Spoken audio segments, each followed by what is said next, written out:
Hello out there. Today I'm going to take apart this Manfrotto tripod. This is by far one of my favorite pieces of camera gear. It's just a tripod, but it works really well for handheld, as a tripod with a DSLR or a smaller camera. You get a big honking lens off the end of a DSLR, it's going to have an issue, either tipping over or sagging, but in 90% of my use cases, it works great. The coolest thing about it is this push release.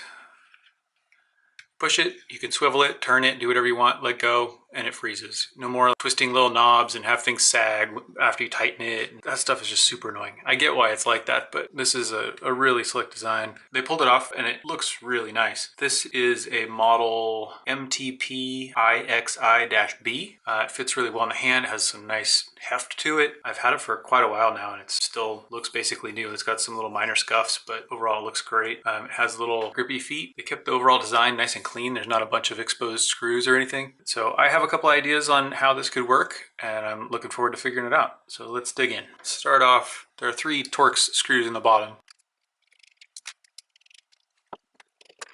I'm going to be a little more careful with this one taking it apart because I do definitely want to get it back together. All right, nothing shooting out of place yet. That's good. So the legs, pretty obvious, just a little post on the side. Nothing special there. Just a little cover. Nothing too fancy.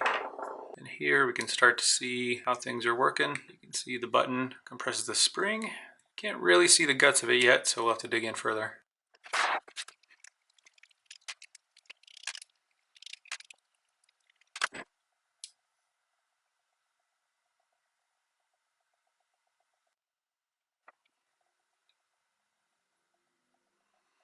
All right, this is the cup that the ball rides around in.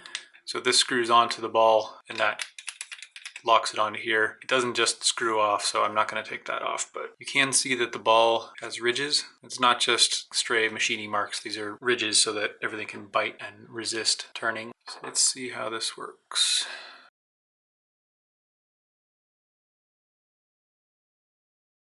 So you can see when you push the button in here, this whole plate here moves that way. When you push, that moves in. And what you might not be able to see on camera is that this plate is thicker here than it is on this side. So it ramps up that way. Thicker here, thinner here. When it's loose and the spring is pushing that way and everything's locked in place, the high part of the wedge is pushing this metal against the ball and holding it in place. When you push the button, you move it over to the thinner part of the wedge that's underneath the metal, so it's not pushing on the ball. So you're just pushing the wedge out from underneath the clamping force that's holding the ball in place. Nice and simple, just takes advantage of the geometry of a wedge where you get a really high force against the ball for a reasonable force in this direction. All covered in grease, of course, to keep it sliding.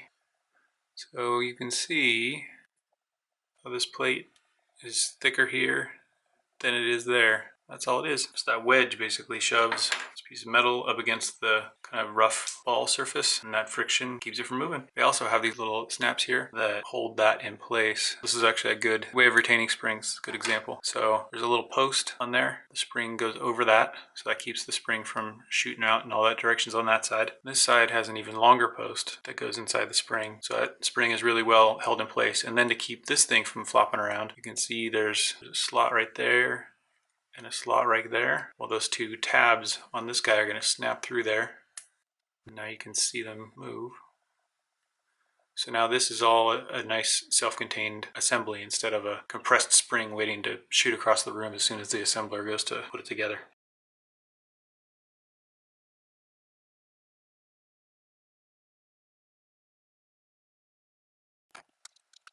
So I tightened these more than they were when I first opened it up, and now that resists a lot more. It's harder to press. Everything's a little tighter in there, but now I might be able to hang a bigger lens off the DSLR. So something there definitely would have been an assembly fixture for in the factory.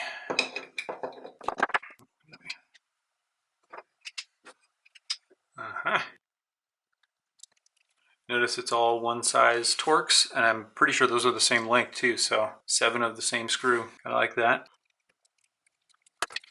There we go.